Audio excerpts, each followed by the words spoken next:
Ok, tu voulais peut-être parler aussi de la sortie du jeûne, parce que comme je le disais au départ, il est vrai que souvent on fait des sorties. Moi je sais que j'ai beaucoup d'amis, bon, après c'est beaucoup d'amis, des jeunes musulmans entre 30 et puis 40, 45 ans, mais font pas forcément les sorties comme ça a été vraiment enseigné dans le Coran en tout cas. Et se réfugient, comme tu l'as dit aussi toi au début, un petit peu sur beaucoup d'alimentation sucrée et en grosse quantité, et on va festoyer un petit peu tous les jours, alors qu'on est déjà dans la période du soir, il fait nuit, et on sait très bien, toi qui es naturo, moi qui suis hygiéniste, on sait très bien que la nuit est une période plutôt pour se reposer et dormir, plutôt que de manger, pour la simple et bonne raison que la pinéale, voyant la lumière qui s'estompe, va aller chercher la sérotonine dans les intestins pour la transformer avec des groupes acétyles en mélatonine et en valatonine, qui sont les deux hormones spécifiques du sommeil. Et si on continue à manger ou à avoir la lumière allumée, parce que forcément on ne peut pas manger dans le noir pendant le ramadan, et ben ça empêche assez considérablement ces hormones de se produire de manière idyllique. Et donc forcément, on va entraver un petit peu plus sur le repos. Repos qui sera quand même essentiel pour le lendemain et tenir ce ramadan qui est quand même un sacré parcours du combattant si vraiment on est mal préparé et si on le manie mal. Par contre, lorsqu'il est bien préparé, là, c'est plus le parcours du combattant, c'est juste la vie. Donc voilà, si tu pouvais donner un petit peu des informations sur la sortie de jeûne. Oui, tout d'abord, je suis tout à fait d'accord avec toi. Alors, je peux ajouter? Bien entendu, le métabolisme est ralenti non seulement parce que c'est la nuit et on produit de la mélatonine et euh, d'autres substances donc bénéfiques pour le repos, Oh, mais aussi parce que pendant la journée de jeûne sec, la thyroïde s'est ralentie, donc on constate la baisse des hormones T3, T4, mhm. qui tout simplement n'ont pas le temps de remonter pendant la nuit. Eh oui, eh oui, complètement. Donc forcément, tout le corps reste encore endormi, pas Ouais, dire endormi, on va dire oui, en tout cas très ralenti, et la ouais. digestion est ralentie aussi. Donc du coup, euh, donc là, je vais revenir quand même à l'origine de Ramadan. Ouais, Le prophète Mohammed, qu'on sait, qu'on m'a dit, manger cette date. Donc j'ai regardé qu'est-ce que c'est cette date. Cette date fraîche, ça va constituer à peu près 500 calories. Donc 60% sont des sucres. mhm. Bien sûr, il faut nous placer dans le contexte historique et géographique de l'époque et la disponibilité des aliments de l'époque. Mais aussi, il faudrait comparer ces 500 calories avec le poids et la taille de moi-même. Mhm. Bien sûr, Donc, le nombre de calories devrait être proportionnel à la taille et le poids des personnes. bien entendu. J'imagine qu'à l'époque, les gens étaient plutôt plus petits que nous, donc il faudrait recalculer par rapport à chaque personne individuellement. Mhm. Complètement. Deuxièmement, ces 500 calories symboliques, c'est à la fois donc la source de glucides qui va permettre de produire de l'eau. D'autre part, ça correspond à la restriction calorique. Mhm. Donc c'est bien loin des festins, c'est bien loin des repas lourds avec la viande, les épices, beaucoup de graisse, beaucoup de desserts. Complètement. Euh, Ouais, complètement. C'est ça. et donc, la restriction calorique, que ce soit sous forme de cette date ou d'une autre sous un équivalent, on va dire, euh, sans en tout cas, c'est bénéfique pour l'organisme et ça contribue justement à compenser certains effets peut-être négatifs du jeûne même et ça contribue aussi à augmenter les bénéfices. Donc, Mhm. Complètement. en faisant de cette série de jeûnes et de réalimentation une suite complète où chaque élément renforce l'autre Ouais, et non pas coupe une autre. l'effet du Du jeûne précédent. précédent. C'est ça. Complètement. C'est très important. Ouais. L'alimentation a aussi un sens, a aussi un but de contribuer à soigner l'organisme. Mhm. Bien sûr. Complètement. Par conséquent, même j'aimerais plutôt remplacer, en tout cas la majorité des dates, par plutôt des glucides complets avec des fibres Mhm. qui vont se répartir plus doucement justement dans leur utilisation dans l'organisme au lieu de créer des pics d'hyperglycémie Mhm. avec des sucres simples. Mhm. Donc les glucides devraient quand même en faire partie. Bien sûr. Et Bien puis sûr. en grosse quantité. Oui, bah oui. Bah oui, sinon on va faire monter les pics. 100%, mais de la quantité de la restriction calorique. Mhm. Complètement. La restriction calorique, c'est à peu près 70% d'un repas normal pour les personnes de votre taille. De votre taille. Ouais. Donc si vous aviez déjà tendance à manger, à vous resservir plusieurs fois, donc vous comptez un plat, la portion normale, et vous en prenez juste 70%. Et non pas 70% de toute la quantité, de tous les plats. Complètement. Donc, bien entendu.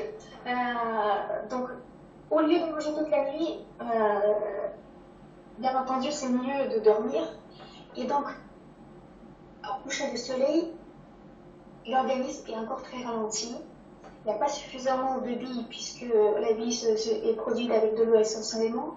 Donc, les repas très gras, épicés ne passeront tout simplement pas. Ce sera impossible de les digérer. Ce sera aussi difficile de digérer la viande qui demande 5 heures de digestion.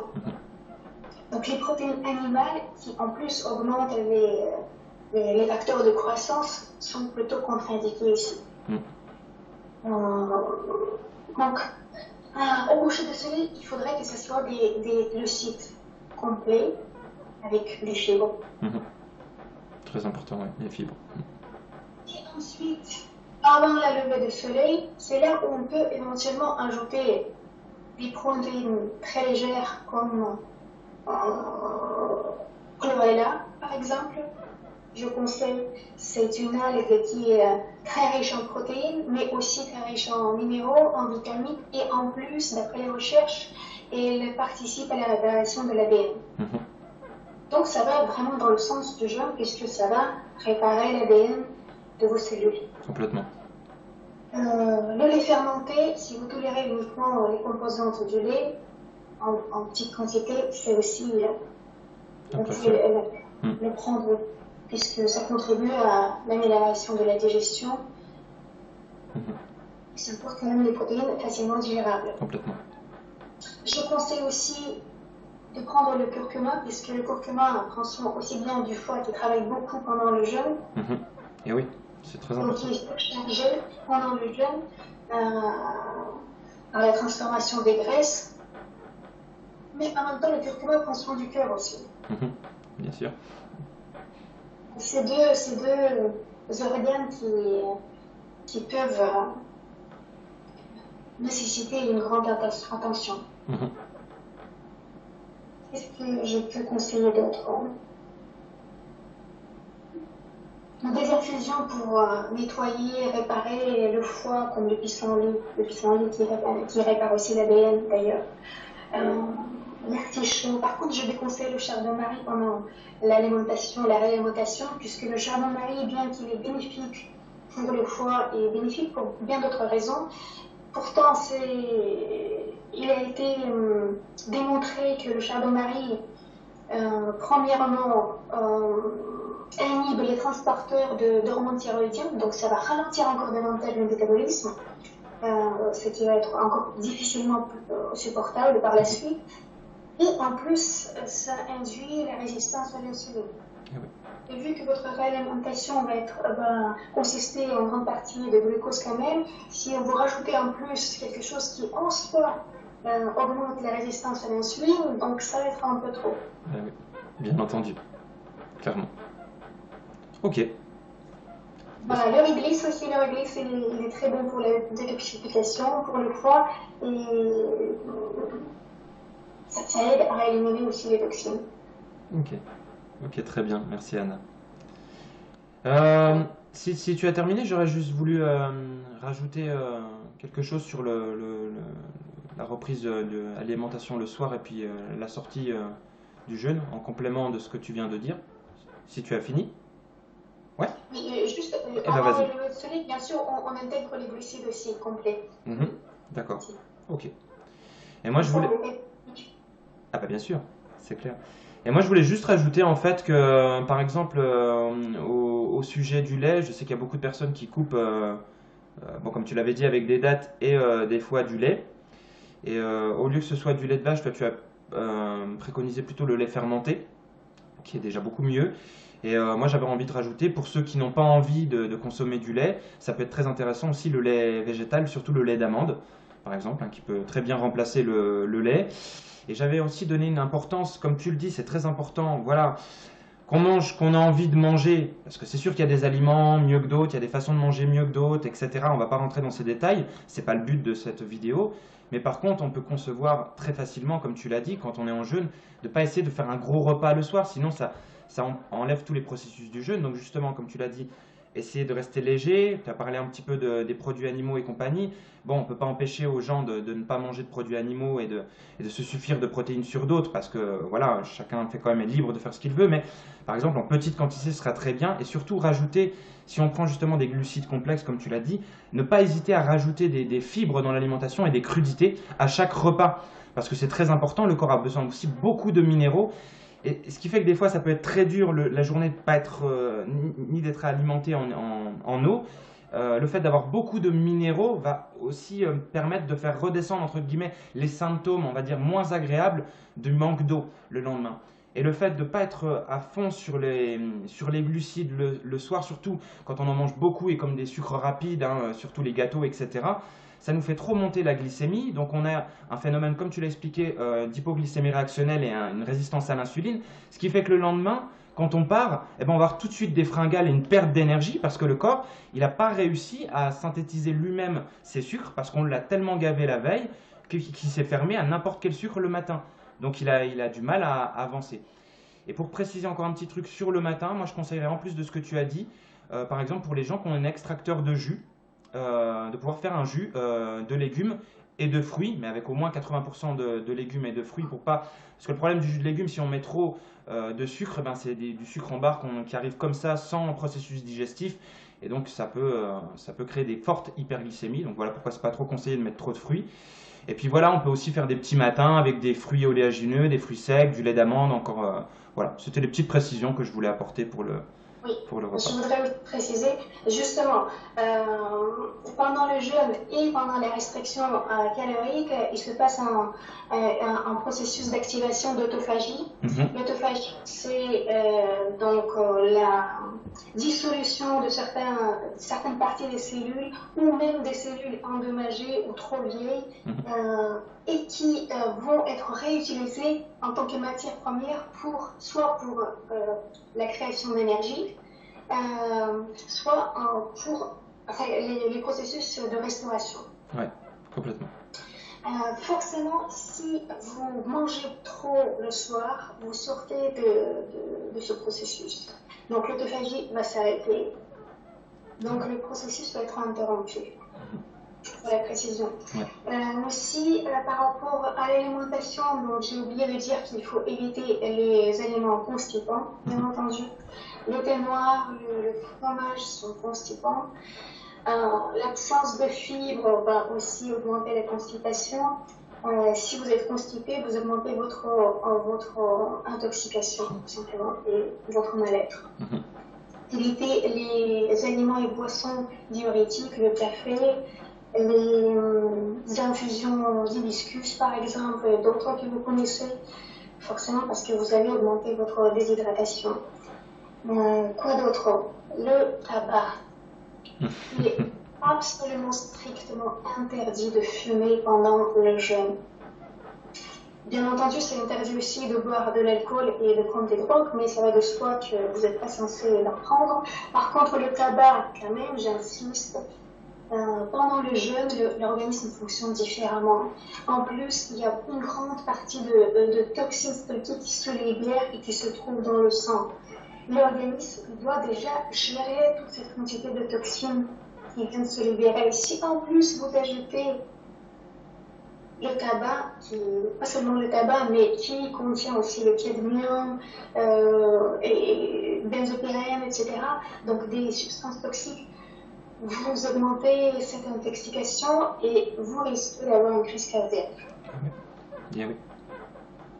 Ah oui, oui. Ah, le tabac, ça, ouais.